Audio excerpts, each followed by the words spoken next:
저는 오늘 주일 아침 새벽에 미가서 5장 1절로 15절 말씀을 통해서 깨끗게 하시는 하나님, 정결케 하시는 하나님. 자, 1절부터 보시면 미가 선지자는 이제 이 성경은 세상 끝날에 세상의 강함을 바벨론으로 말씀했습니다. 그래서 사도 요한은 큰 성 바벨론이 일순간에 무너진다고 얘기합니다. 계시록에.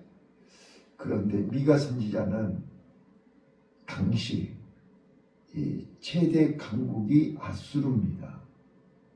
그렇기 때문에 바벨론으로 말하지 않고 아수르로 얘기합니다. 자, 1절부터 보시면 지금 아수르가 예루살렘을 포위했습니다.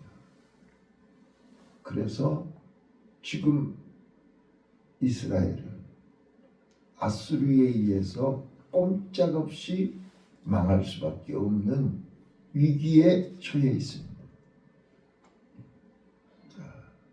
우리는 모든 사람들은 위기가 오면 힘 있는 사람, 큰 사람, 능력 있는 사람, 사람을 의지하고 사람을 찾아가고 사람을 의지합니다. 그런데 오늘 미가 선지자는 하나님의 방법으로, 하나님의 방식으로, 하나님은 큰 사람을 들어서 역사하는 게 아니고 작은 고을 베들레헴에서 한 사람이 일어나는데 바로 그분이 그 위기에서 구원하실 분이라고 소개합니다. 그래서 미가 선지자는 메시아가 예수님이 베들레헴에서 태어나실 것을 소개합니다. 자, 그런데 중요한 것은 이제 메시아가 오셔도 사람들이 아직까지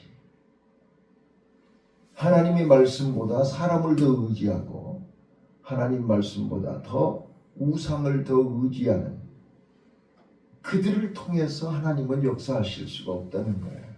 그래서 세계 최초의 남은 자들을 모으신다 그랬어요.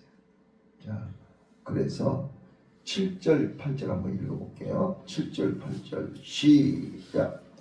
야곱의 남은 자는 많은 백성 중에 있으리니 그들은 여호와께로서 내리는 이슬 같고 풀 위에 내리는 담비 같아서 사람을 기다리지 아니하며 인생을 기다리지 아니할 것이며 야곱의 남은 자는 열국 중과 여러 백성 중에 있으리니 그들은 숯불의 짐승 중에 사자 같고 양떼 중에 젊은 사자 같아서 만일 지나가 밟고 찢으리니 능히 구원할 자가 없을 것이라.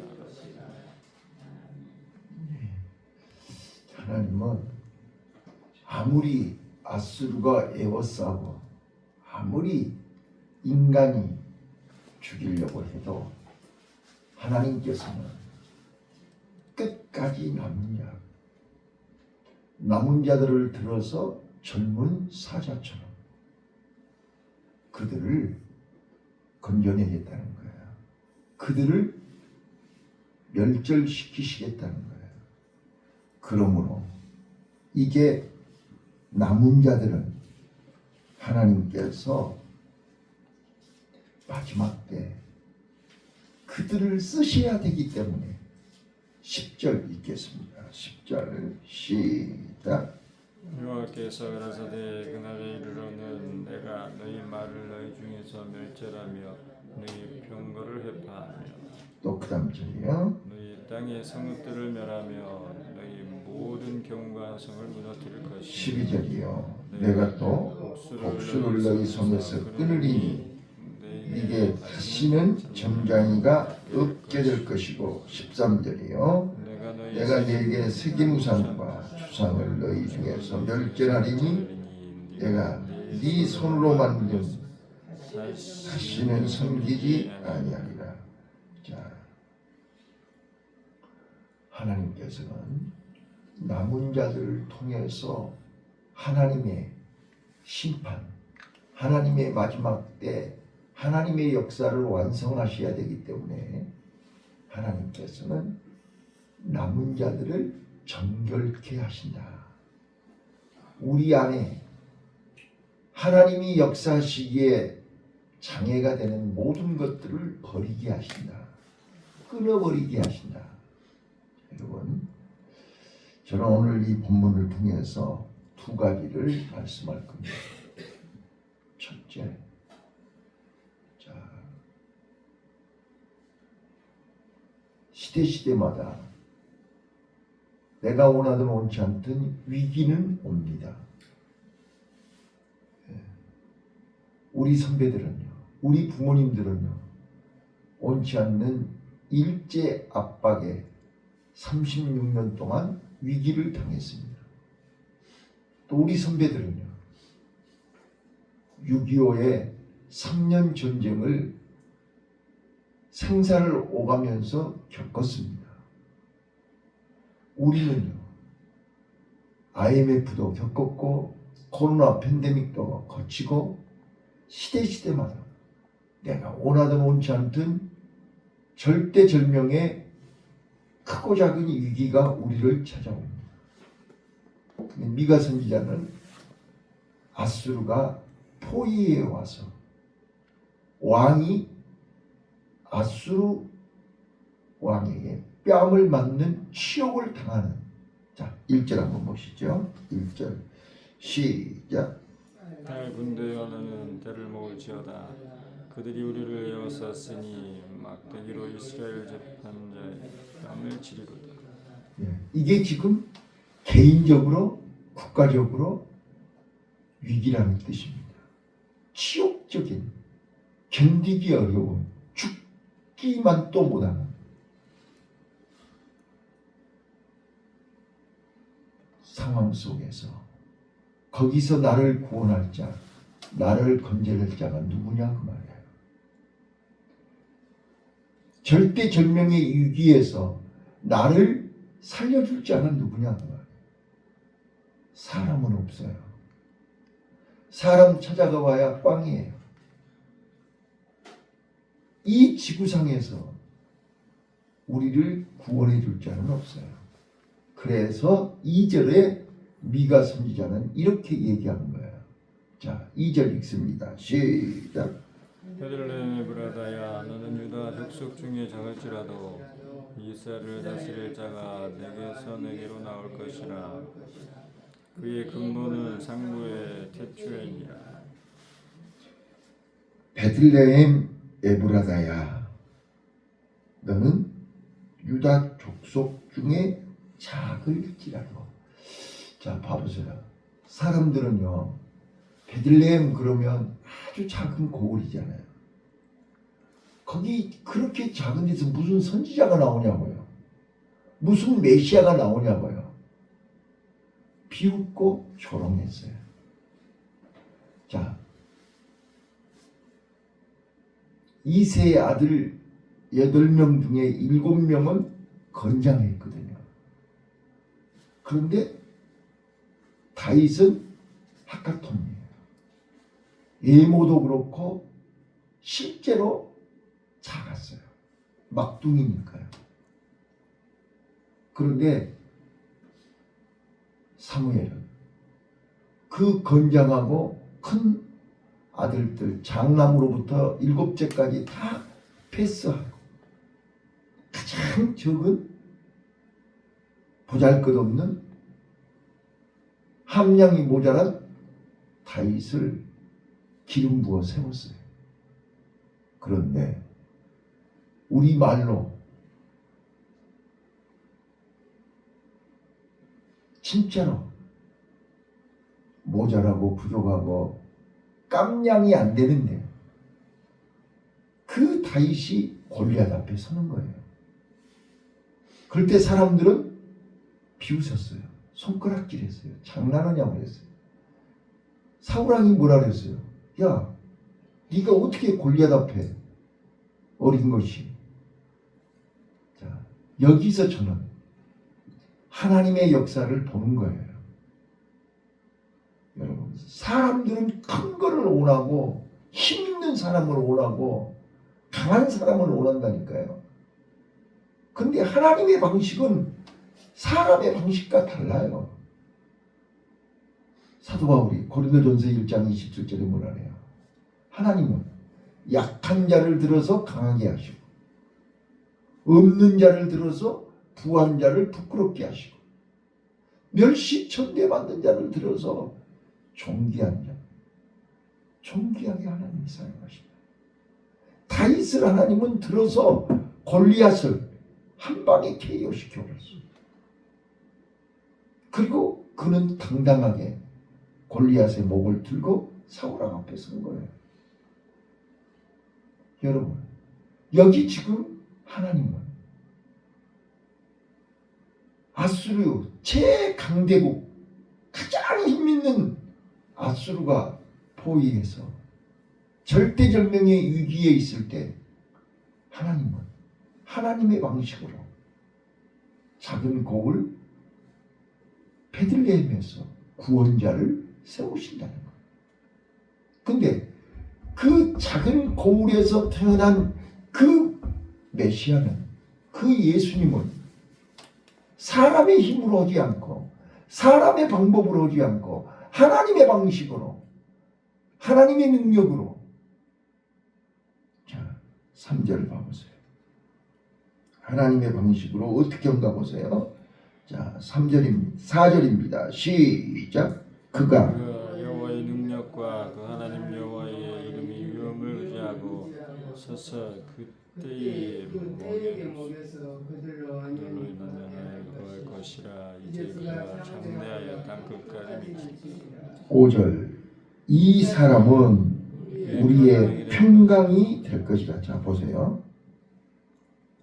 지금 절대절명의 위기 속에 불안하고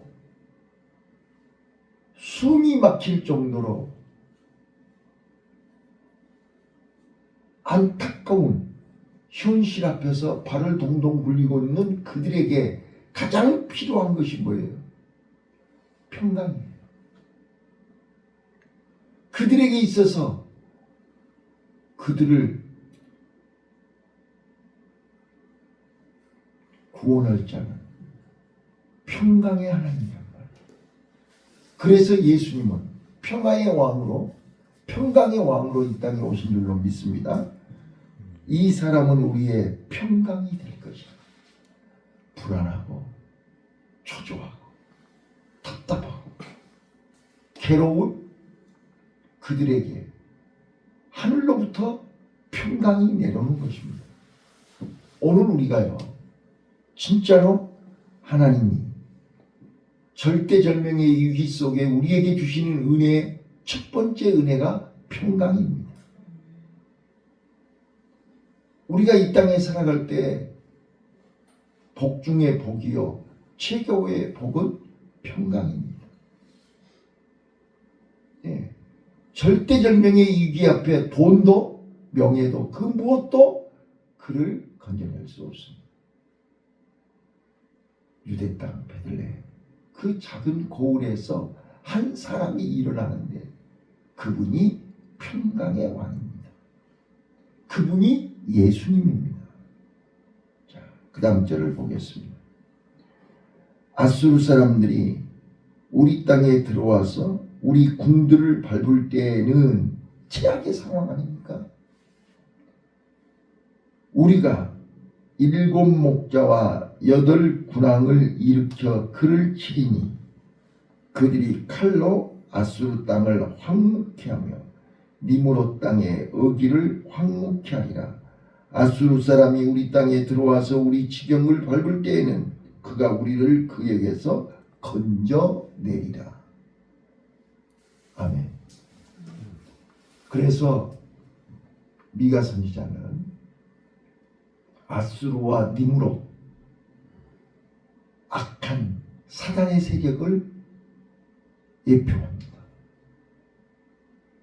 지금도 힘 있는 악한 세력들은 군사력을 가지고 많은 경제력을 가지고 핍박을 하고 착취를 하고 억압을 하고 지금도 전쟁을 합니다. 그러나 거기서 우리를 건져내실 분은 오직 예수 하나님 한 분뿐입니다. 자, 그래서 하나님은 이제 7절부터 남은 자를 모으기 시작합니다. 최초에 각 나라의 끝까지 사람 의지하지 않고 세상 사람들의 방법으로 살지 않고 오직 하나님만 바라보고 하나님 말씀 의지하고 하나님의 방식으로 살려고 모든 것을 포기하고 모든 것을 내려놓고 오직 하나님의 때를 기다린 남은 자를 모으신다고 그랬습니다. 자, 다시 한번 7절 읽습니다. 시작. 야곱의 남은 자는 많은 백성 중에 있으리니 그들은 여호와께로서 내리는 이슬 같고 풀이에 내리는 단비 같아서 사람을 기다리지 아니하며 인생을 기다리지 아니할 것이며 8절이요. 야곱의 남은 자는 열국 중과 여러 백성 중에 있으리니 그들은 수풀의 짐승 중에 사자 같고 양떼 중에 젊은 사자 같아서 만일 지나가는즉 밟고 찢으리니 능히 구원할 자가 없을 것이라. 예, 자 8절 9절 보시면 자 7절 8절에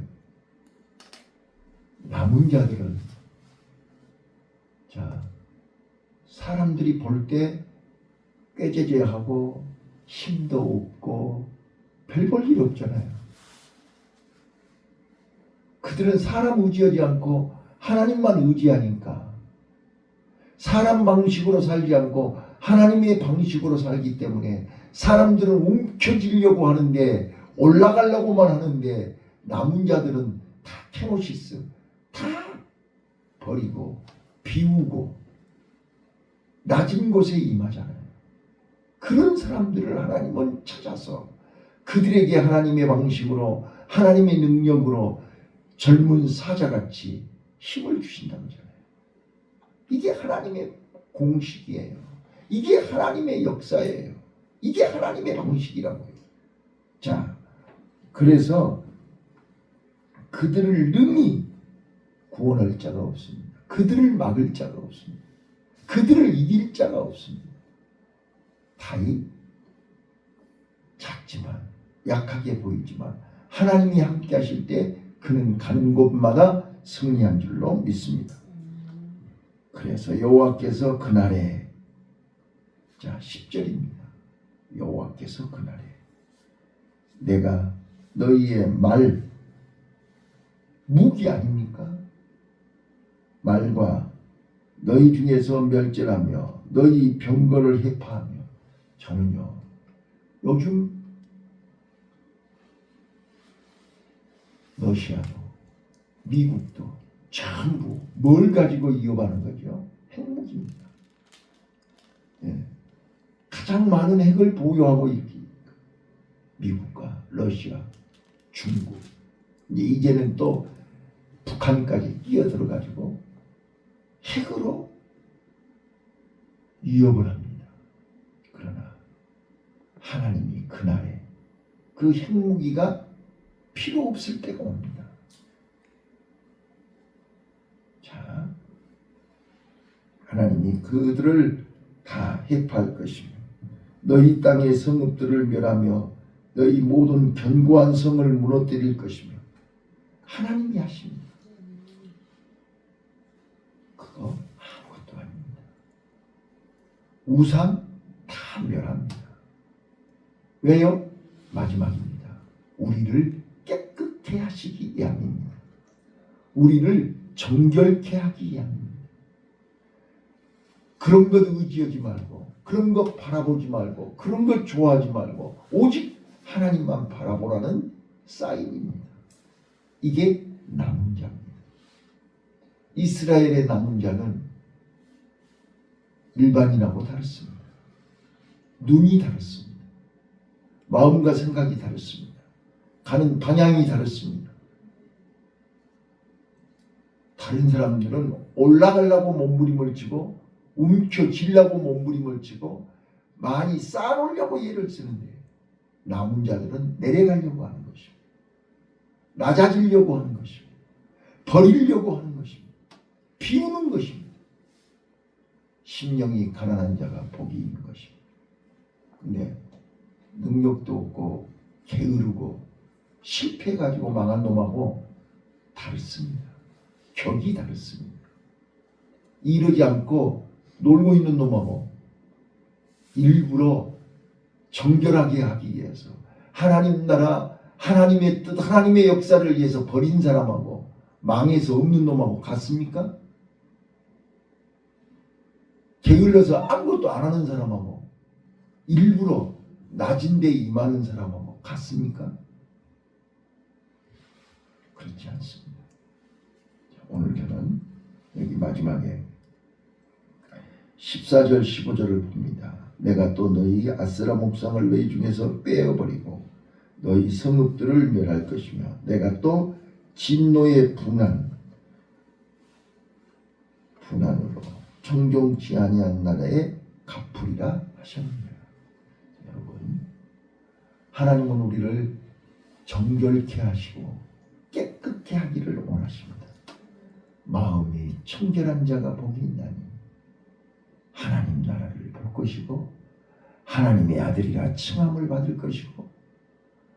여러분, 우리는 5월 마지막 날 이 주일날 아침 새벽에 우리 마음을 정결케 하시기를 바랍니다. 자, 그래서 결론입니다. 우리를 깨끗게 하신 하나님은 그날에 사람들이 의지하는 말, 사람이 의지하는 병거, 요즘 말로 얘기하면 요즘 사람들은 전부 주식에 혈안이 돼가지고 주식 8천이 8천을 올라갔네, 9천을 바라보네.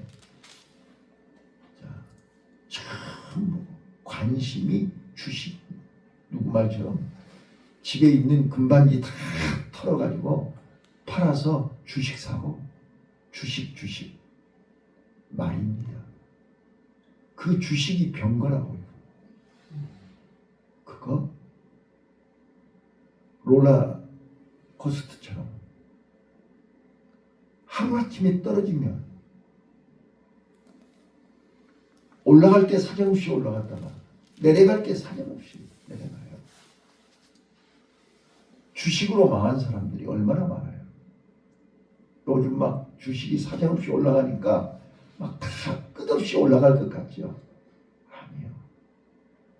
그날에 하나님이 말과 병거를 다 멸하신다. 오늘 우리가 의지할 것은 주식이 아니요, 돈이 아니라니까요. 명예가 아니라니까요. 이제 내일 모레 요즘 전철 타러 가면요, 온통 이 선거원들이 얼마나 사람이 많냐고. 또 거리마다 사거리 가보세요.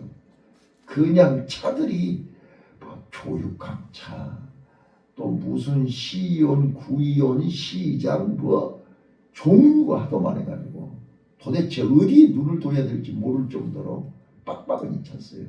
다 자기네들이 하면 될 것 같죠. 그런데 하나님은 낮은데 작은 자, 그들을 통해서 하나님은 역사하신다. 예수님의 12제자들은 다 약한 사람들이었어요. 그러나 그들이 성령 충만함으로 세상을 뒤집었어요. 나는 저와 여러분이 끝까지 남은 자가 되시기를 바랍니다. 우리 교회가 비록 사람은 없고 힘은 없지만 끝까지 남은 자로 하나님 앞에 설 것입니다. 남은 자. 하나님은 그들을 정결케 하십니다. 정결해야 우상을 끊고 주상을 멸절하고 최후의 심판을 앞두고 하나님은 끝까지 하나님만 의지하고 하나님 말씀 바라보고, 왜? 우리는 세상 것의 욕심을 부리면 마음과 생각을 빼앗기고 남은 자에서 우리는 또 탈락이 된다. 그래서 여기 마지막 15절에요. 이 청종치 아니한 나라를 갚으리라. 끝까지 하나님의 말씀을 청종치 아니하면 심판의 대상이에요. 그래서 우리는 끝까지 남은 자가 돼요. 오늘 또 하나님은 이 새벽에 우리를 정결케 하시고 깨끗게 하시는, 그래서 끝까지 남은 자가 되시기를 예수님 이름으로 축원합니다. 아멘. 기도하겠습니다. 하나님